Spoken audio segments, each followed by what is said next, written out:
Iteka n'umunezero ntangere vyo gusubira kubana namwe abanywanyi bacu mubana natwe mu makuru n'ibiganiro vya misi yose tubashikiriza ngaha ku mboneshakure yacu kandi yanyu ICTV, imboneshakure imwe rudende ibashikiriza amakuru n'ibiganiro biriko biravugwa cane irya nino.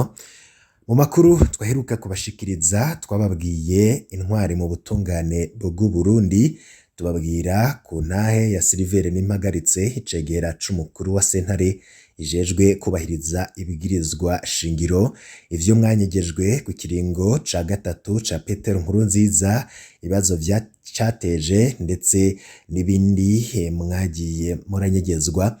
Ngira tugaruke kuri iyo ntahe ya Silivere N'impagaritse igice ca kabiri. Mu gice ca mbere Silivere N'impagaritse yatubwiye uko impari zagenze hagati y'abacamanza indwi bagize sentare ijejwe kubahiriza ibwirizwa shingiro ku kibazo co kwemeza nimba ukwitoza kwa gatatu kwa Petero Nkurunziza kwari kwemewe n'ibwirizwa shingiro. Batatu muri bo barabishigikiye, abo nabo babishigikiye ni Aime Laurentine Kanyana, Benoit Simbananiye na Charles Ndagijimana. Abashigikiye ikiringo ca gatatu ntibakoresha amategeko mu gusigura aho bahagaze, ahanini bavuga ivyiyumviro vya politike. Abacamanza bane nabo ntibari bashigikiye ikiringo ca gatatu, abo ni Claudine Karenzo, Pascal Niyongabo, Salvatore Ntibazonkiza na Silivere N'impagaritse. Abatashigikiye ikiringo ca gatatu bose babisigura bisunze amategeko. Ikindi yerekanye nuko kitari ikibazo c'amoko mu bahutu bane bari bagize iyo sentare, umwe gusa niwe yarashigikiye ikiringo ca gatatu. Mu batutsi batatu nabo bari bagize iyo sentare, babiri bari bashigikiye ico kiringo. Nukuvuga ko mu bacamanza bari bagize iyo sentare, abatutsi ari bo bari bashigikiye ikiringo ca gatatu kurusha abahutu. Mu gice ca mbere twarabonye kandi ingene Silivere N'impagaritse yaraye araterwa ubwoba mu bamuteye ubwoba hakabamwo Generali Gervasi Ndirakobuca batazira Ndakugarika, ubu n'umushikiranganji wa mbere. Ivyo bikaba vyatumye Silivere yimura umuryango iryo joro nyene awujana kuri centre communautaire Mwirohero. Igice ca mbere cari carangiriye ku mugoroba w'uwa 30 z'ukwezi kwa kane muri 2015. Muri kino gice ca kabiri turabona uko vyavuye bibandanya, uwuvuga akaba ari Silivere N'impagaritse. Ndabaramukije mwese nanabaha kaze muri kino gice ca kabiri tugiye kubanamwo. Nimba utarafyonda kuri subscribe kugira urashikirwa n'amakuru n'ibiganiro mwene nk'ibi, urafyondaho ko kugira dushizeko inkuru iraje gushikira mu bambere. Nibiki vyabaye ku wa mbere z'ukwa gatanu muri 2015? Turi ku wa mbere Rusama, ariko nta munsi mukuru w'abakozi uriho nk'uko vyahora bigenda. Abantu bose batekewe n'ubwoba, ubuzima busa n'ubwahagaze hose.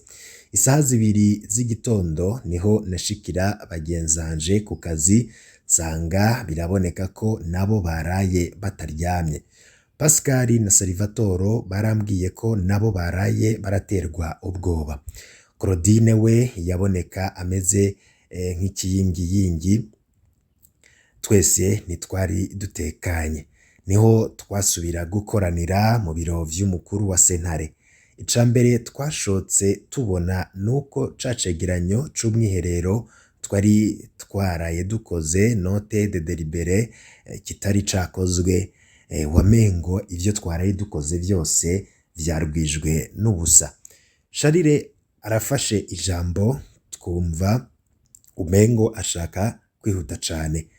Bagenzi nimunyumvirize, imbere yo kuba abacamanza turabavukanyi, turabarundi. Ndazi neza ko twisunze amategeko bitoshoboka ko twemera ikiringo ca gatatu, ariko turi abana b'u Burundi kandi turabukunda. Hamwe twofata ingingo ko umukandida wa CNDD-FDD adashobora kwitoza twoba dutaye igihugu mu kaga. Mwese murazi imbonerakure zoca zija mw'ibarabara, intambara yoca itangura ibara ryorwa. Pascal aca aramwishura ko igihugu camaze kwinjira mu ngorane, ahubwo ko ikiringo ca gatatu arico co kwinjiza igihugu mu ntambara mu gihe atari twebwe dushobora kubihagarika.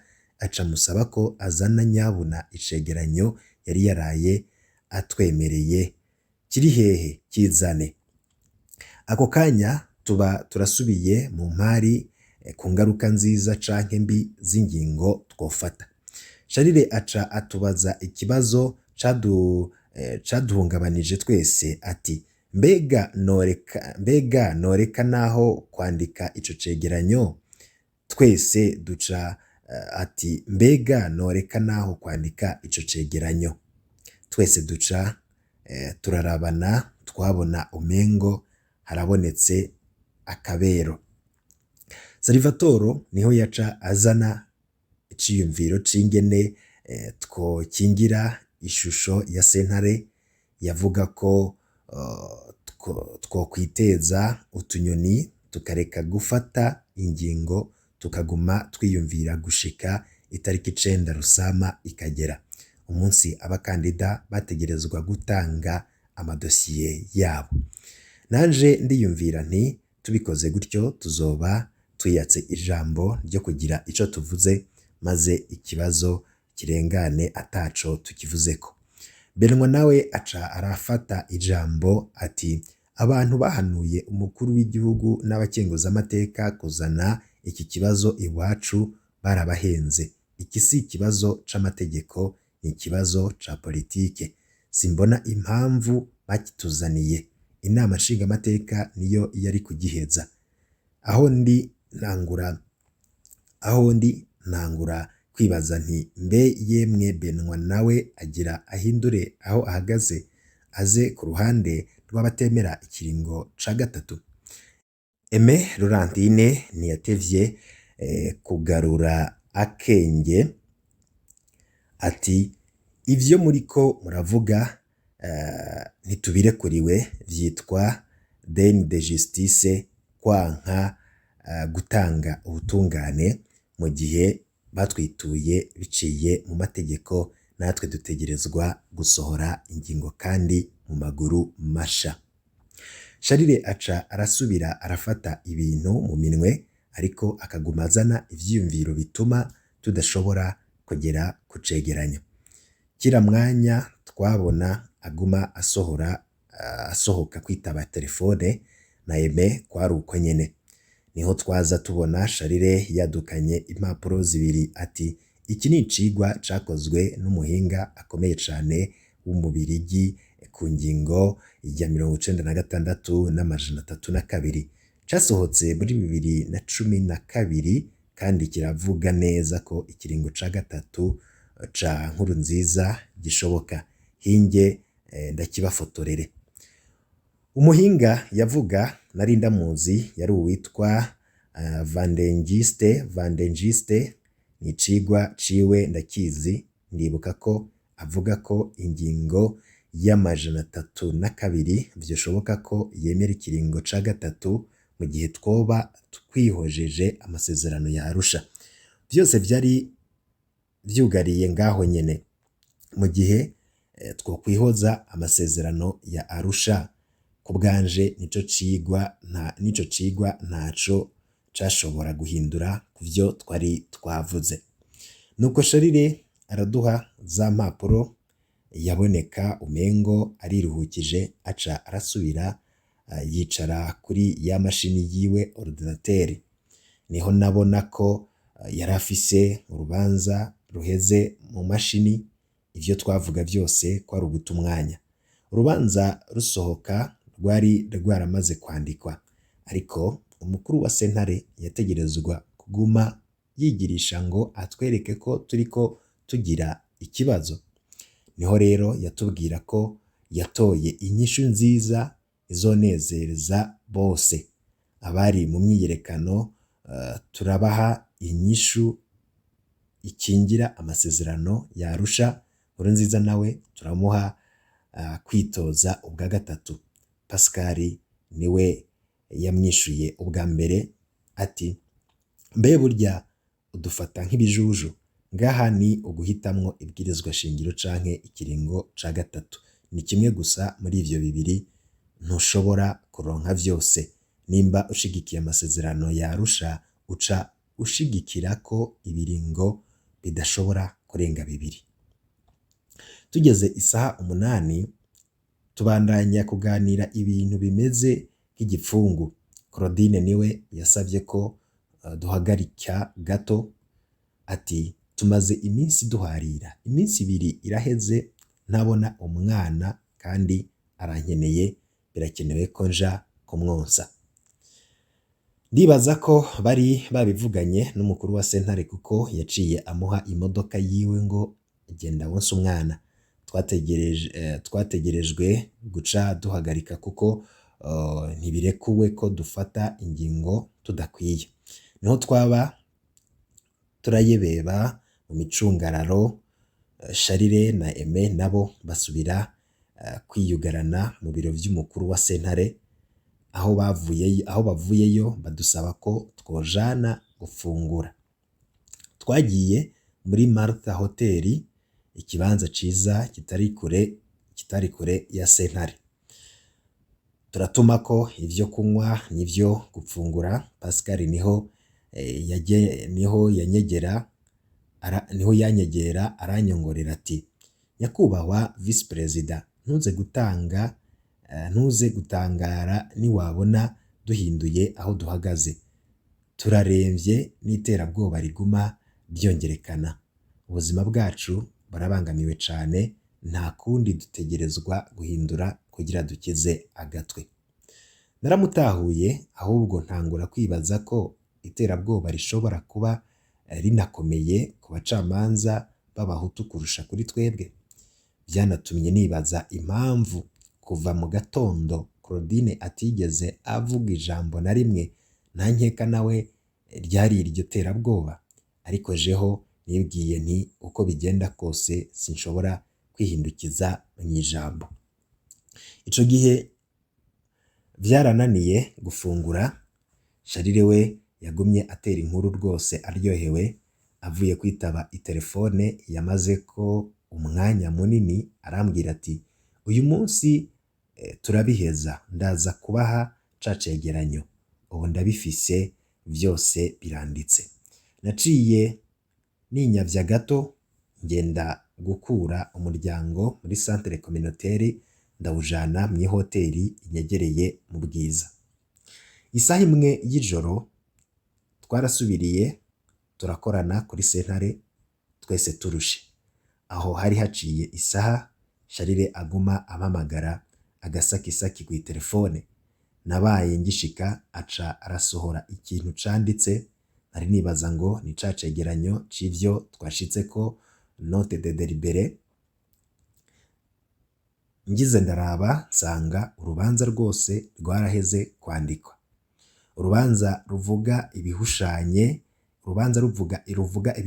n'ivyo twavuze mu mwiherero. Ntiwari ukiri umwanya wo guharira, ahubwo wari uwo gusinya. Charire yaza yahejeje gusinya, yashaka ko ari jewe nkurikira, niko kumpa urwo rupapuro n'ijwi ry'umutegetsi ngo soma hanyuma usinye. Nanje nsinye jewe? Ngivyo ibidashoboka.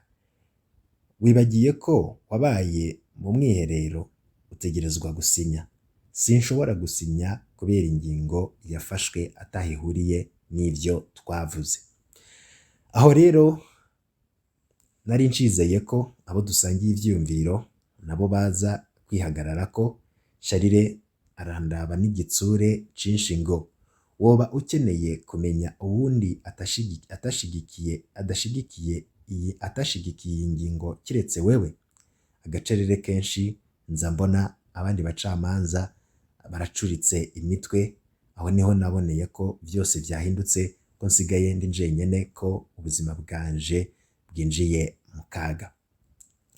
Ca ndahaguruka ntera ntumbera umuryango, Sharire arantangarira tuba nk'abahanganye. Ndashobora gusohoka ko jewe nanse gusinya? Oya, sinshobora kukwemerera gusohoka. Erega ntiwantahuye, jewe nta kibanza ngifise ngaha, ndagiye.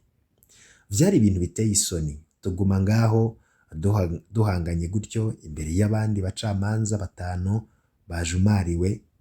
Salvatore niwe yagerageje gutora umuti ati nimba Silver adashaka gusinya ntushobora kubimutegeka, ahubwo reka igikorwa co gusinya tukiraze bizobe ivyejo. Umukuru wa sentare aca arugurura umuryango, mbere tugenda tujanye, niko kumbaza ati biracakunda hoho ko tuvugana? Nta na rimwe ndigera ndavyanka. Duca tuja mu biro vya Claudine, arambwira ati Silver, urazi ko uri umugenzi, aha hantu uhagabire, aba bantu bavuye mu ishamba wewe ntubazi. Naje nti tomora, uriko utinya nde? Nawe ati uramuzi. Naje nti impakanya mbanze niyumvire, ubu numva ndushe rwose, reka tuzovugana ejo mu gatondo, reka mbanze ntahe muhira. Uriko urambesha, ndazi ko utakibi wawe warimutse, reka nguhanure, uriko urihenda bikomeye. Naje ati mbe wosanga ari wewe uriko urihenda naho. Isaha zine z'ijoro sinje mbonye ndashitse kw'ihoteri, umugore arambwira ko Sharire ahejeje kumuhamagara amubwira ngo umugabo wawe ararushe cane kandi agiye kuba mu ngorane zikomeye. Najewe sinzi ko zizonsiga, gerageza umuhanure atuze, raba umuhinduze ivyiyumviro. Ariko maze kumusigurira uko vyifashe, yambwiye ko ndi mukuri. Nawe yarasanzwe ari umucamanza muri sentare y'iyungururizo ya Bujumbura. Kumva anshigikiye vyampaye izindi nguvu. Iryo joro nagumye ndonka abantu benshi bampamagara, bamwe bantera ubwoba, abandi banyinginga nk'abagenzi canke inshuti, ariko ingingo yanje nari namaze kuyihitamwo kandi nari ndayishimiye, arivyo vyampa amahoro mu mutima. Kuwa 2 z'ukwezi kwa gatanu 2015 gushika kuwa 3 z'ukwezi kwa gatanu 2015, ndazi ko iminsi igiye kuza itazoba yoroshe. Ntegerezwa gutora ingene nkingira umuryango, ntegerezwa kubahungana bose, umukenyezi wanje n'abana 5. Ikindi ndazi ko ari ikibazo co gupfa canke gukira. Icambere cihuta nuko badatora iyo turi, kugira ndonke umwanya wo kwitegura. Ntegerezwa kubaryoshya bakibaza ko turi kumwe.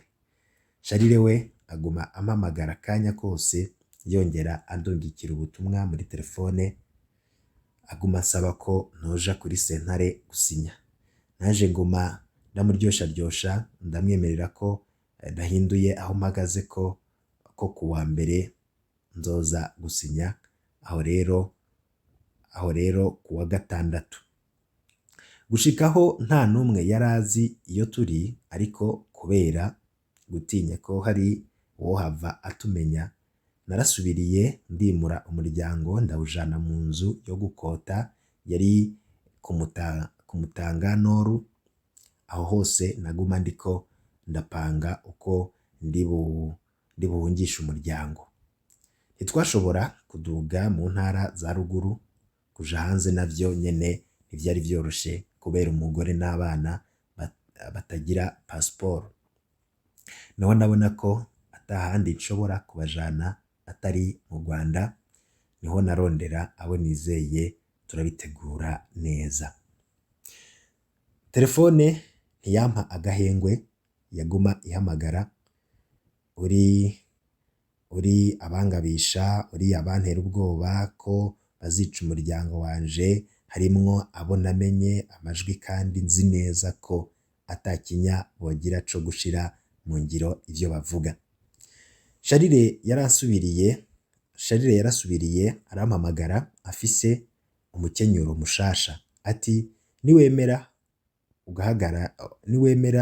ugahagararira inyungu z'igihugu, umukuru w'igihugu ntazopfa akwibagiye. Aho naratahuye ko bariko banyemerera ubundi burusho, ingabire, kumbure n'igiti muri leta. Munyuma ho yageze ku rugero rwo kunyemerera amafaranga nari kuja gutora ku biro vy'umukuru w'igihugu canke mu biro vy'icegera ca kabiri c'umuyobozi w'ibanki y'igihugu BRB. Wamengo ni jewe ntegerezwa no gushinga igitigiri ntoba nshaka. Aho ntahuye ko wari umutego kugira bambone hanyuma bankoze ico bashaka. Aho natahuye ko wari umutego kugira bambone hanyuma bankoze ico bashaka. Nagumye nerekana ko vyose ndiko ndavyemera, igihambaye kuri jewe yari uko batamenya aho ndi. Igenekerezo rya 4 z'ukwezi kwa gatanu muri 2015, imyiteguro yose twarayirangije, twarahagurutse n'imodoka zibiri, umugore n'abana bagiye imbere mu modoka yacu, nanje nagiye mu modoka ikurikira yari taxi. Dufata ibarabara rya Cibitoke Mabayi tubandanya ku mupaka w'u Rwanda. Tugeze ku mupaka aho bita Ruhororo, navuye mu modoka, nari nateguye ko ntanga amahera bakatureka tukarengana, ariko ntivyakunze.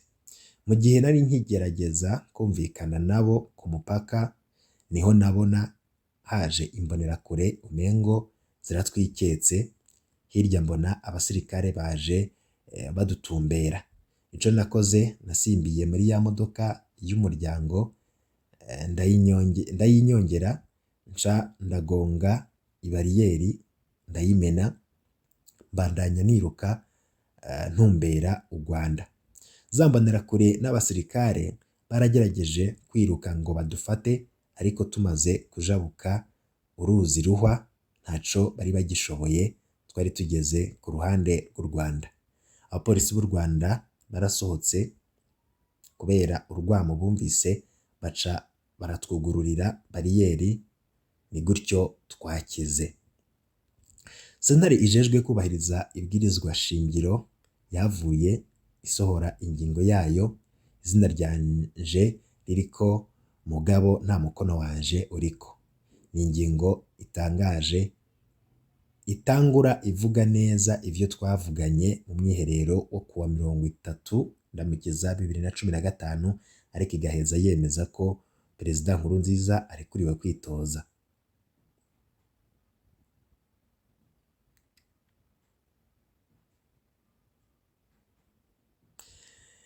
Ngivyo ivy'intahe ya Silivere Nimpagaritse, akaba ari intahe yatanze ku vyabaye. Silivere Nimpagaritse n'umuryango wiwe bakaba baba mu gihugu c'Ububirigi kuva muri Nyakanga 2015. Bagenzi we bashigikiye ikiringo ca gatatu bahavuye bashimirwa na Nkurunziza. Charles Ndagijimana, iruhande yo kuba umukuru wa sentare ijejwe kubahiriza ibwirizwa shingiro, yahawe kurongora inama nshingwantwaro ya Braludi, aho yaserukira leta y'u Burundi. Ibitabaho ko umucamanza wo ku rwego rwo hejuru nk'urwo yongera akaja guserukira leta kandi ari inzego zitandukanye.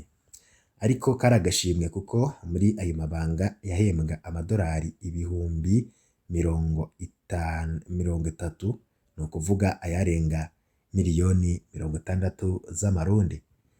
Aimé Laurentine Kanyana yari yafatanije na Charles Ndagijimana gufuruguta ibishoboka vyose ngo ikiringo ca gatatu cemerwe na sentare, nawe yagenywe kuba umushikiranganji w'ubutungane muri ico kiringo cose c'imyaka 5, Kanyana ntiyigeze anyeganyezwa, gutyo ababaye umushikiranganji w'ubutungane yamaze umwanya munini muri ayo mabanga kuva Burundi bwikukira.